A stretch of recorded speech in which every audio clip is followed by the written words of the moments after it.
Alors tout d'abord, pour les petits, nous avons le tout petit roi, qui permet aussi de travailler les différentes parties du corps. Nous avons la couleur des émotions, avec les monstres de couleurs. Encore, pour les émotions, nous avons un livre que j'adore, c'est La Grosse Colère. Et pour finir, un bel exemple de la structure répétitive dont nous avons parlé, ou le Ganet. Pour les moyens, nous avons le voyage de l'escargot, qu'on peut utiliser en science. Nous pouvons également l'utiliser pour se repérer dans l'espace.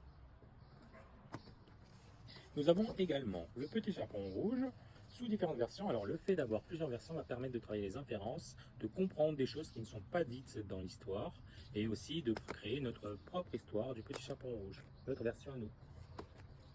Pour les grands, nous avons le nuage bleu que j'utilise personnellement pour travailler les différences qu'on peut rencontrer en classe, à l'école ou même en dehors de l'école. Et pour finir, nous avons Géant de Zérald.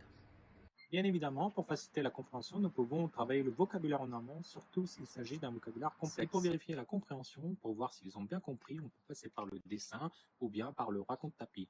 On peut représenter les personnages par différents objets et puis on peut leur demander de raconter l'histoire avec leurs propres mots. Et c'est magique puisque c'est à ce moment-là qu'on se rend compte qu'ils ont assimilé ces fameuses structures de phrases.